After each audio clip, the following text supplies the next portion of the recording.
Hi friends, വീട്ടിൽ ചെയ്ത water proofing experience ഒന്ന് ഷെയർ ചെയ്യാമെന്ന് വിചാരിച്ചു. എല്ലാവരുടെയും വീട്ടിലെ ഒരു മേജർ പ്രശ്നമാണ് ഈ വർക്ക്, പ്രത്യേകിച്ച് പ്ലെയിൻ വർക്കിലുള്ള വാട്ടർ ലീക്കേജ്. വീട്ടിലുണ്ടായിരുന്നു. ഏകദേശം ഒരു 6 വർഷം പഴക്കമുള്ള വീടാണ്. അപ്പോൾ നമ്മൾ അങ്ങനെ ഓപ്ഷൻസ് ഒക്കെ ഒരുപാട് തിരഞ്ഞു. ഏറ്റവും പ്രൈമറി ആയിട്ട് വന്നൊരു ഓപ്ഷനായിരുന്നു വീട്ടിൻ്റെ മേളിൽ ഷീറ്റ് ഇടാന്നുള്ളത്. അത് നമുക്ക് പ്ലെയിൻ റൂഫായിട്ട് ഒരു ഓപ്പൺ ടെറസായിട്ട് തന്നെ നിലനിർത്താം എന്നുള്ള ഒരു ചിന്താഗതി കൊണ്ട് നമ്മൾ വേറെ ഏതെങ്കിലും ഒരു വാട്ടർ പ്രൂഫിംഗ് സൊല്യൂഷനിലേക്ക് പോകാമെന്ന് വിചാരിച്ചു. അങ്ങനെ അവസാനം നെറ്റിലൊക്കെ കുറേ ബ്രൗസ് ചെയ്തു, കുറേ പേരുടെ ഒപ്പീനിയൻസ് ഒക്കെ എടുത്തു. അങ്ങനെ നമുക്ക് ബെർജറിന്റെ ഒരു PU റൂഫ് കോട്ട് ചെയ്യാമെന്ന് വിചാരിച്ചു. ചെയ്യാൻ കാരണം അതിലൊരു 10 വർഷം വാറണ്ടി കമ്പനി പ്രൊവൈഡ് ചെയ്യും എന്ന് പറഞ്ഞിട്ടുണ്ടായിരുന്നു. അപ്പോൾ എന്തെങ്കിലും ഇഷ്യൂസ് ഉണ്ടെങ്കിൽ അത് നേരിട്ട് കമ്പനിയുടെ ചെലവിൽ തന്നെ 10 കൊല്ലത്തേക്ക് ഒരു വാറണ്ടി നിലനിന്നോളും.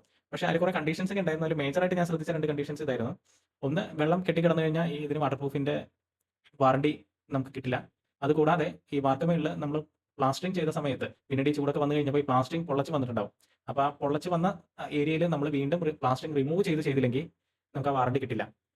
അപ്പോൾ അങ്ങനെയാണ് ഞാൻ നമ്മുടെ ഇവിടെ വന്ന വർക്ക് ചെയ്ത കോൺട്രാക്ടറിന്റെ അഡ്വൈസ് അനുസരിച്ച് നമ്മൾ അവരുടെ തന്നെ പുള്ളി തന്നെ കൊണ്ടുവന്ന ഒരു ലേബേഴ്സിനെ വെച്ചിട്ട് നമ്മൾ ഈ പൊള്ളച്ച് വന്നിരിക്കുന്ന ഏരിയയൊക്കെ റിമൂവ് ചെയ്ത് വീണ്ടും റീപ്ലാസ്റ്റർ ചെയ്തത്. അപ്പോൾ ആദ്യം ഞാൻ ഡയറക്റ്റ് എങ്ങനെ കോൺട്രാക്ടറെ കോൺടാക്ട് ചെയ്തെന്ന് വെച്ച് കഴിഞ്ഞിട്ടുണ്ടെങ്കിൽ, ആദ്യം ഈ ബെർജറിന്റെ സൈറ്റിൽ ഞാൻ രജിസ്റ്റർ ചെയ്തു. അപ്പോൾ എൻ്റെ വിചാരം എങ്ങനെയാണെന്ന് വെച്ച് കഴിഞ്ഞിട്ടുണ്ടെങ്കിൽ, ഈ ബെർജറിന്റെ തന്നെ എക്സിക്യൂട്ടീവുകൾ എന്നെ വിളിക്കും, ഇവിടെ വന്ന് കാര്യങ്ങളൊക്കെ നോക്കി അവരുടെ മോണിറ്ററിംഗിലായിരിക്കും നടക്കുന്നതെന്ന് വിചാരിച്ചിരുന്നത്. പക്ഷേ കാര്യങ്ങൾ അങ്ങനെയല്ല. അവരുടെ ആ ഏരിയയിൽ അസൈൻ ചെയ്തിരിക്കുന്ന കോൺട്രാക്ടേഴ്സാണ് നമ്മൾ ബന്ധപ്പെടുക.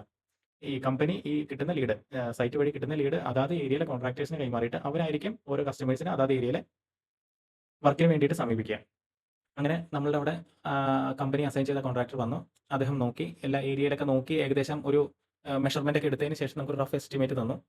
അതുകൂടാതെ ഒരു കാര്യം കൂടെ പറഞ്ഞത്, ഇതിൽ ഇത്രയും വർഷം ഡയറക്റ്റ് സൺലൈറ്റ് ഒരുപാട് പതിച്ച് 5-6 വർഷം ആയതുകൊണ്ട് തന്നെ അതിൽ പല സ്ഥലത്ത് പൊള്ളപ്പുണ്ട്. അപ്പോൾ ആ പൊള്ളപ്പ് റിമൂവ് ചെയ്ത് റീപ്ലാസ്റ്ററിംഗ് ചെയ്ത് കഴിഞ്ഞാൽ മാത്രമാണ് നമുക്കത് കറക്റ്റായിട്ട് വാറണ്ടിയും കിട്ടുള്ളൂ. കൂടാതെ അങ്ങനെ തന്നെ ചെയ്യുവാണ് ഏറ്റവും നല്ലത്, വാർക്കിക്ക് നല്ലതെന്ന് പറഞ്ഞു.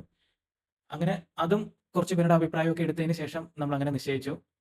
ആളുടെ പണിക്കാരെ കൊണ്ട് തന്നെ ചെയ്യിപ്പിച്ചു. കാരണം എന്താണെന്ന് വെച്ച് കഴിഞ്ഞാൽ, പിന്നീട് ഇത് നമ്മൾ വേറെ ആരെങ്കിലും കൊണ്ട് ചെയ്യിച്ചിട്ട് പിന്നീട് ഒരു എന്തെങ്കിലും പ്രശ്നം ഉണ്ടായി കഴിഞ്ഞിട്ടുണ്ടെങ്കിൽ ഇനി അതിൻ്റെ ഒരു പരാതി പറയരുതല്ലോ എന്ന് ഓർത്തിട്ടാണ് കോൺട്രാക്ടറുടെ പരിചയത്തിലുള്ള ഒരാളെ കൊണ്ട് തന്നെ ചെയ്യിച്ചത്. അപ്പം പൊട്ടിച്ച് ഏകദേശം ആൾ തന്നെ മാർക്ക് ചെയ്ത് തന്നിരുന്നു. ഇന്ന ഏരിയയിലൊക്കെ ഉണ്ട്. ഒരു ചുറ്റികയൊക്കെ വെച്ച് അടിച്ച് കഴിഞ്ഞപ്പോഴത്തേക്ക് അതിൻ്റെ സൗണ്ട് വ്യത്യാസം കാണുമ്പോൾ നമുക്ക് അറിയാൻ പറ്റും. അങ്ങനെ അവർ വന്ന് ഓരോ ഏരിയയും നോക്കി പിന്നെ ഒന്നും കൂടി ചെക്ക് ചെയ്ത് ചെറിയ ചുറ്റികയും കൊണ്ടൊക്കെ ഇങ്ങനെ ഉരച്ച് നോക്കി ചെറിയതായിട്ടൊന്ന് അടിച്ച് നോക്കുമ്പോഴത്തേക്ക് ആ സൗണ്ട് വ്യത്യാസം ഉള്ളതൊക്കെ ഒന്ന് മാർക്ക് ചെയ്തിട്ട് അവിടുന്ന് ഡ്രില്ലറും കാര്യങ്ങളും ബാക്കിയുള്ള മെഷീൻസ് ഒക്കെ കൊണ്ടുവന്നിട്ട് അതിൽ നമുക്ക് റിമൂവ് ഓരോന്നും നമ്മൾ ആ പൊള്ളച്ച ഭാഗങ്ങളൊക്കെ റിമൂവ് ചെയ്തിട്ട് റീപ്ലാസ്റ്റർ ചെയ്യാൻ വേണ്ടി നോക്കി. അപ്പോൾ അതിൽ മേജർ ഒരു കാര്യം ശ്രദ്ധിച്ച് എന്താണെന്ന് വെച്ച് കഴിഞ്ഞിട്ടുണ്ടെങ്കിൽ, പല സ്ഥലത്തും പ്ലാസ്റ്ററിംഗ് ചെയ്യുന്ന സമയത്ത് നമ്മൾ ആ സ്ലോപ്പിന് വേണ്ടി ഓരോ ഏരിയയിലും നന്നായിട്ട് പരിക്കൻ അവിടെ ഇടേണ്ടി വരും.